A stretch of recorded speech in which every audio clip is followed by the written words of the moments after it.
Friends, कैसे हैं आप सब लोग। आई होप अच्छे ही होंगे। तो स्वागत है आप सब लोगों का लेट्स लर्न एनसीईआरटी के एक और नए सेगमेंट में। तो आज की क्लास में हम पढ़ने जा रहे हैं पावर शेयरिंग, क्लास 10th का चैप्टर फर्स्ट, डेमोक्रेटिक पॉलिटिक्स का। फ्रेंड्स, इस वीडियो में हम पावर शेयरिंग चैप्टर का सेकंड पार्ट लेके आए हैं। पहला पार्ट मैंने ऑलरेडी डिस्कस करके एक्सप्लेन कर रखा है। तो आप अगर देखना चाहते हैं उस वीडियो को तो डिस्क्रिप्शन में लिंक है, आप जाके चैप्टर फर्स्ट को मतलब फर्स्ट पार्ट को भी चेक कर सकते हैं। तो सोशल कन्फ्लिक्ट है, सोशल कन्फ्लिक्ट को मतलब कम कर देता है, बिल्कुल कम कर देता है, ख़त्म ही कर देता है ऑलमोस्ट। आप एग्जांपल आपके पास ही है, बेल्जियम में उन्होंने पावर शेयर कर लिया तो सोशल कन्फ्लिक्ट नहीं हुआ, कोई सिविल वॉर नहीं हुआ। लेकिन श्रीलंका में नहीं किया तो वहाँ पे हो गया, सिविल वॉर हो गया। तो सोशल कन्फ्लिक्ट को ख़त्म करती है, सोशल कन्फ्लिक्ट को ख़त्म करती है, ठीक है। दूसरा कह सकते हैं हम, जो पावर शेयरिंग है, पावर शेयरिंग है, अगर ये माने जाए हम डेमोक्रेटिक गवर्नमेंट को के बारे में बात करें तो ये डेमोक्रेटिक गवर्नमेंट की आत्मा, स्पिरिट है, आत्मा है। बिना पावर शेयरिंग के डेमोक्रेटिक गवर्नमेंट, ठीक है, लोकतांत्रिक सरकार, लोकतांत्रिक सरकार, डेमोक्रेटिक गवर्नमेंट, ठीक है, चल ही नहीं सकती है, ठीक है। जब तक लोकतांत्रिक सरकार नहीं, अगर लोकतांत्रिक सरकार है तो पावर शेयरिंग जरूरी है। बिना पावर शेयरिंग के लोकतांत्रिक यानी डेमोक्रेटिक गवर्नमेंट चल ही नहीं सकता। Democratic government can not run without power sharing. बिना पावर शेयरिंग के नहीं चल सकता डेमोक्रेटिक गवर्नमेंट।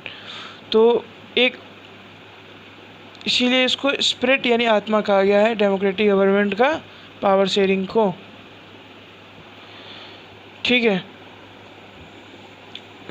अगर मान लो जो हम कहते हैं कि जो पहला रीज़न था सोशल कन्फ्लिक्ट, वो समझ लो कहते हैं दिलासा देने वाला कि हाँ भाई, अगर हम पावर शेयरिंग कर देंगे तो यार सोशल कन्फ्लिक्ट नहीं होंगे। सोशल कन्फ्लिक्ट तो कई मुद्दों पर हो ही सकते हैं, वो जरूरी थोड़ी नहीं है कि भाई एक किसी मुद्दे पे नहीं होंगे, तो और मुद्दों पे भी हो सकते हैं। लेकिन हाँ, हम ये दिलासा देने वाली बात होती है कि हम कह देते हैं कि हाँ भाई नहीं होगा अगर हम पावर शेयर कर देंगे तो वो एक दिलासा देने वाला रीज़न है। लेकिन जो सेकंड रीज़न था कि डेमोक्रेटिक गवर्नमेंट की स्पिरिट होती है क्या, पावर शेयरिंग, तो वो एक मोरल रीज़न है, वो एक मोरल रीज़न है। तो आप ये भी समझिए कि क्यों ज़रूरी है डेमोक्रेटिक गवर्नमेंट, ठीक है। अब पावर को शेयर कैसे करें, ये बात भी है, ठीक है।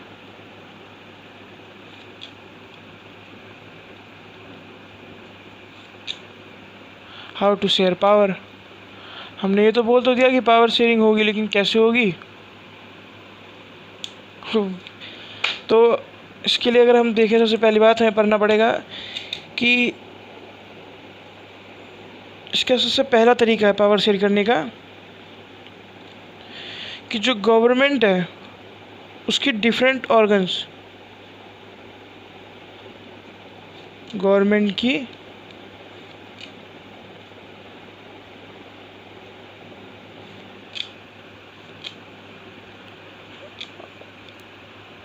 ऑर्गन्स में हम पावर शेयर करते हैं। सबसे पहला हमारा अगर देखें पावर शेयर करने का, तो डिफरेंट ऑर्गन्स ऑफ गवर्नमेंट में हम पावर को शेयर कर सकते हैं, मतलब डिवाइड कर सकते हैं। अब सबसे बड़ी बात तो ये है कि भाई डिफरेंट ऑर्गन्स होते क्या क्या है गवर्नमेंट के, कि गवर्नमेंट के डिफरेंट ऑर्गन्स होते क्या क्या हैं। भाई ये भी तो इम्पोर्टेंट है, हमें तो यही नहीं पता कि भाई डिफरेंट ऑर्गन्स क्या क्या होते हैं। तो चिंता करने वाली ऐसी कोई बात नहीं है, ऑलमोस्ट सबको ही पता है ये कि जो डिफरेंट ऑर्गन्स हैं, सबसे पहला है लेजिस्लेचर,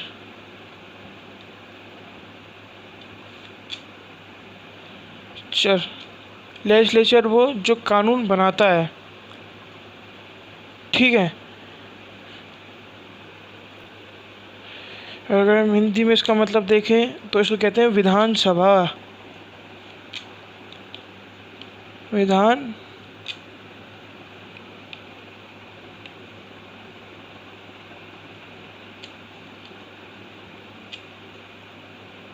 विधानसभा हिंदी में इसको कहते हैं विधानसभा। ठीक है। इसका काम क्या है? तो ये इसका काम है लॉ बनाना। ठीक है, या लॉ एक्ट कानून बनाना। ठीक है। हमारे कंट्री में अगर इंडिया में बात करें तो लेजिस्लेचर का जो हेड है, सबसे हाईएस्ट बॉडी है हमारी लेजिस्लेचर की, वो इंडिया में है पार्लियामेंट।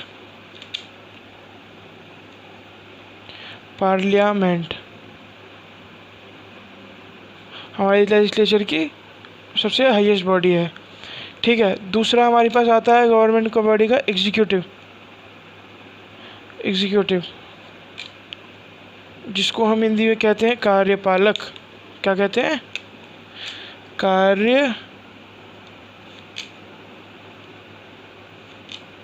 कार्यपालक, यानी लॉ को चलाने वाला। और एग्जीक्यूटिव का हेड कौन होता है? एग्जीक्यूटिव का हेड होता है प्राइम मिनिस्टर, प्रधानमंत्री। हमारे जो एग्जीक्यूटिव बॉडी का जो हेड होता है वो प्राइम मिनिस्टर होते हैं हमारे। ठीक है। तो एग्जीक्यूटिव का काम है कि जो भी लॉ बनते हैं, ठीक है, जो भी एक्ट होता है उसको सोसाइटी में रन करवाना। ठीक है। सोसाइटी वाले लोगों को बोलना, उसको फॉलो करवाना सोसाइटी वाले लोगों से, वो काम है किसका? एग्जीक्यूटिव का। Third and most important also, third है जुडिशरी। इसको क्या कहते हैं हम? न्यायपालिका।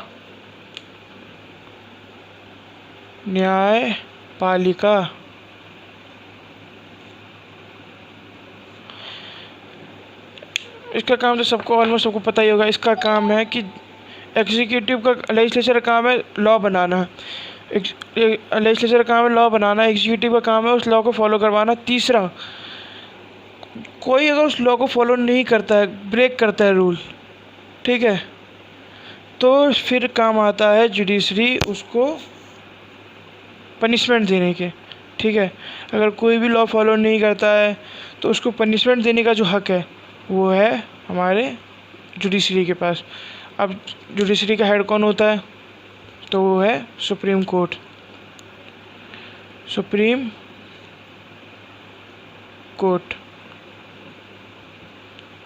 ठीक है। तो ये 3 ऑर्गन होते हैं गवर्नमेंट के। तो इन 3 ऑर्गन में अलग पावर डिवाइड किया जाता है। जैसे आप देखोगे कि लेजिस्लेचर के पास पावर है लॉ बनाने की, ठीक है, और एग्जीक्यूटिव के पास पावर है लॉ मतलब चलाने की। जुडिशरी के पास है अगर लॉ को ब्रेक होता है तो उसको पनिशमेंट उसको देने की, या फिर लॉ का सिक्योरिटी करने की या उसकी रक्षा करने की शक्ति जुडिशरी के पास है। ठीक है। अब तीनों को अपनी जगह पे तीनों के पास खूब पावर है। ठीक है। और अगर ये तीनों अपनी पावर गलत इस्तेमाल करते हैं, तीनों में से कोई भी अपनी पावर गलत इस्तेमाल करता है, ठीक है, चाहे 2 करता है चाहे 1 करता है, ठीक है, अगर 1 करता है तो बाकी 2 के पास ऐसी पावर है जिससे अगर वो कुछ गलत इस्तेमाल करता है तो उसको रोक सकते हैं। ठीक है। मान लीजिए कि सुप्रीम कोर्ट ने, वो तो भाई उसको रक्षा करना है काम उसका, वो धैर्य पे धैर्य न्याय, कोई छोटा मोटा भी क्राइम हो रहा है तो उस पर फांसी सज़ा सुनाया जा रहा है। ठीक है। कौन? जुडिशरी, यानी सुप्रीम कोर्ट या जुडिशरी कोई भी छोटी से भी उस पर अपना मतलब मन चला रहे हैं। ठीक है। तो फिर लेजिस्लेचर के पास पावर है, वो तुरंत एक लॉ पास करेंगे, ठीक है, और जुडिशरी की पावर को बिल्कुल नीचे गिरा देंगे। ये पावर जो लेजिस्लेचर के पास है। लेकिन मान लीजिए लेजिस्लेचर कोई ऐसा कानून बना रहा है जिसकी वजह से जो लेजिस्लेचर या फिर जितने भी पार्लियामेंट है उसकी पावर बिल्कुल देश में सबसे ज़्यादा हो जाएगी कि सब जो वो बोलेंगे वही देश वाले लोग मतलब लोगों को करना पड़ेगा, वरना वो लॉ के खिलाफ होगा। ऐसा कोई बिल निकाल रहे हैं वो। ठीक है। तो फिर यहाँ पर जुडिशरी के पास ये पावर है कि सुप्रीम कोर्ट के पास पावर होता है किसी भी लॉ को या कोई भी एक्ट जो पास होता है उसको रिव्यू करने का, ठीक है। तो वो रिव्यू करने के टाइम पर उसको खारिज भी कर सकता है, मतलब उस लॉ को बोल सकता है कि भाई ये लॉ नहीं निकल सकता है, कि अगर वो देश के खिलाफ हो तो, ठीक है। तो यहाँ पर तीनों के पास अपनी अपनी पावर है, और तीनों अगर अपनी पावर गलत इस्तेमाल करते हैं तो उसके लिए भी मतलब हमारे संविधान में ये सारा प्रावधान, यानी सारा जो भी फैसला है, जो भी तरीका है, सब संविधान में लिखा हुआ है कि किसके पास कितनी पावर है, कौन कैसे पावर इस्तेमाल कर सकता है, किसके पास कहाँ तक पावर मतलब यूज़ करने की क्षमता है, ठीक है। कोई अगर इससे आगे पावर इस्तेमाल करता है तो वो लॉ के ख़िलाफ़ है, संविधान के ख़िलाफ़ है। तो इसे संविधान में लिखा पड़ा है, ठीक है। और इस तरीके से पावर शेयर करते हैं लेजिस्लेचर, एग्जीक्यूटिव और जुडिशरी में, तो आप समझ ही गए होंगे।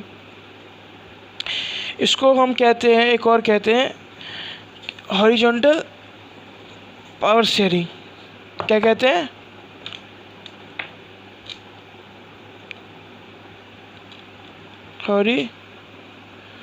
Horizontal power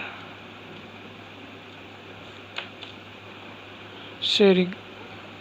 horizontal power sharing, जो डिफरेंट ऑर्गन्स ऑफ गवर्नमेंट को हम पावर शेयर करते हैं उसको हम कहते हैं हॉरिजॉन्टल पावर शेयरिंग, ठीक है। अब आगे बढ़ते हैं दूसरे की तरफ, कि दूसरा सेकंड है कि जो पावर्स है वो, एक तो हमने बोला कि डिफरेंट ऑर्गन्स ऑफ गवर्नमेंट, अब डिफरेंट लेवल ऑफ गवर्नमेंट को पावर दी जाती है। सेकंड पावर शेयरिंग है कि डिफरेंट लेवल ऑफ, मतलब डिफरेंट लेवल ऑफ गवर्नमेंट को पावर शेयर कर दें। अब डिफरेंट लेवल क्या हो सकते हैं गवर्नमेंट के? सबसे बड़ी बात तो ये है, तो गवर्नमेंट के डिफरेंट लेवल अब हर कंट्री में तरह तरह के होते हैं। तो इंडिया मैं अगर इंडिया का एग्जांपल लेके चलूँ तो इंडिया के पास जो फर्स्ट है वो है सेंट्रल गवर्नमेंट, यानी फर्स्ट लेवल ऑफ गवर्नमेंट है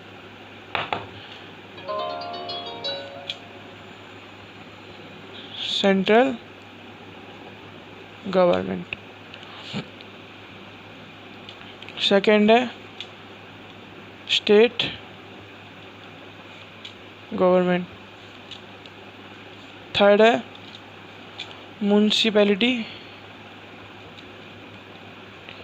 या फिर पंचायत,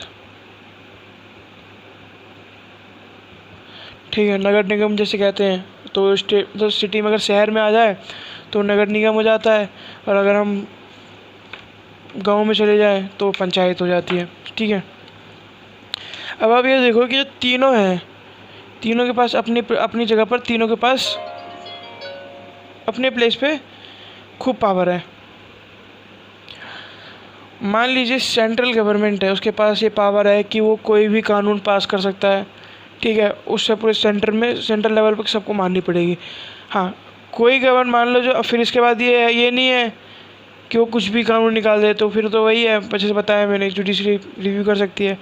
लेकिन अगर मान लो कोई कानून निकालता है जो देश के हित में है, लेकिन कोई स्टेट ऐसा समझता है कि नहीं भाई हमें ये कानून हमें नहीं मानना, ठीक है, तो वो स्टेट चाहे तो उस पॉलिसी को या उस कानून को या उस एक्ट को वो लाने से मना कर सकता है कि भाई नहीं, हमें ये पॉलिसी स्वीकार नहीं है, हमें ये पॉलिसी एक्सेप्ट नहीं है। तो इसका करंट एग्जांपल अभी आपको दूंगा। तो जो नई एजुकेशन पॉलिसी आई है, ठीक है, नेशनल एजुकेशन पॉलिसी जो आई है 2020, उसमें जो 3 लैंग्वेज सिस्टम है, ठीक है, 3 लैंग्वेज सिस्टम है, इसके बारे में ज़्यादा बताऊंगा नहीं अभी, बस मतलब खबर क्या ये बता दूंगा, इसके ऊपर फिर कभी चर्चा करेंगे। तो 3 लैंग्वेज सिस्टम जो है उसकी वजह से जो केरल का मतलब तमिलनाडु की जो सरकार है उन्होंने मतलब इसको अपनाने से मना कर दिया है। उन्होंने बोला है कि हम भाई इसको नहीं अपनाएंगे, सिर्फ और सिर्फ 3 लैंग्वेज सिस्टम की वजह से, ठीक है। तो पावर है स्टेट के पास, उनको सेंट्रल एजुकेशन मिनिस्टर है हमारे, HRD मिनिस्टर रमेश पोखरियाल, उन्होंने भी समझाया बताया कि ऐसी बात है कि हम इसमें चेंजेस नहीं कर सकते, ये सिस्टम अच्छा है, लेकिन अब वो स्टेट पे डिपेंड है, ठीक है। मतलब शायद उनको एक टाइम पे एक्सेप्ट करना पड़े, क्योंकि भाई ये देश के हित में है ये पॉलिसी, लेकिन इस वक्त तो मना कर दिया स्टेट गवर्नमेंट, क्योंकि उसके पास पावर थी, उसके पास पावर थी, तो अभी तो उसने मना कर दिया, ठीक है। लेकिन जब समझेंगे, उसको समझाया, मतलब स्टेट को समझाया जाएगा कि ऐसे ऐसे बात है, आपके हित के लिए है या जो भी है, तो उनको समझना पड़ेगा। तो उस समय शायद समझ जाए तो ले ले, लेकिन इस वक्त तो मना कर दिया। तो इस वक्त क्या दिखाता है, यहाँ से पता चलता है कि जो सेंट्रल गवर्नमेंट भले ही बहुत पावर है, सेंटर में है, लेकिन अगर कोई पॉलिसी स्टेट गवर्नमेंट को पसंद नहीं आती है तो वो उसको अपनाने से मना कर सकती है, ये इसके पास पावर है। तो ये हमने कहाँ पढ़ा था अभी, जो हमने पढ़ा था कि जो स्टेट गवर्नमेंट है वो सबऑर्डिनेट नहीं होगी किसकी, सेंट्रल गवर्नमेंट की। कहाँ पढ़ा था, ये हमने बेल्जियम वाले में पढ़ा था, ठीक है। तो वैसे ही है म्यूनसिपैलिटी। म्यूनसिपैलिटी कहाँ पे आ जाती है, जैसे उसमें कम्युनिटी गवर्नमेंट थी, हमारे म्यूनसिपैलिटी और पंचायती सिस्टम है, ठीक है। कि मान लीजिए जो छोटे लेवल है, हर सेंट्रल गवर्नमेंट तो अभी हर स्टेट में जा के उनकी वो नहीं देख सकती है, उनका जायज़ा नहीं ले सकती है, तो उन्होंने स्टेट गवर्नमेंट बनाया। अब स्टेट गवर्नमेंट तो जाके हर एक एक गली में, एक एक मोहल्ले में, एक एक सोसाइटी में जाके तो नहीं दे सकती ना, तो इसलिए उन्होंने बना दिया क्या, एक स्टेट गवर्नमेंट, सॉरी म्यूनसिपैलिटी, ठीक है। म्यूनसिपैलिटी कहाँ पर, सिटी में, यानी शहर में म्यूनसिपैलिटी होती है, और अगर हम शहर से मतलब उसमें जगहों की तरफ में जाए तो वहाँ पंचायत होता है, ठीक है। ये दो बना दिया है ताकि हमें एक छोटे लेवल से भी सब कुछ मदद मिल सके।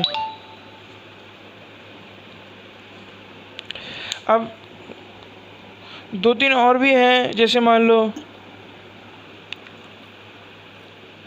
जो बंटवा, अगर मान लीजिए हम जो पावर का बंटवा शेयरिंग है, पावर शेयरिंग है, वो और भी कई मैटर पे हो सकता है। जैसे मान लीजिए पावर शेयर, मतलब जो पावर शेयर है वो हम सोशल बेस पे भी कर सकते हैं, ठीक है, लैंग्वेज बेस पे भी कर सकते हैं। हमारे इसका बड़ा अच्छा एग्जांपल ये है कि अभी जो इससे पहले हमारे इलेक्शन जो हुए थे म्यूनसिपैलिटी के हमारे एरिया में, या फिर मतलब पूरे जो इलेक्शन हुए थे उसमें मोस्टली एरिया ऐसे थे, मोस्टली एरिया जहाँ पर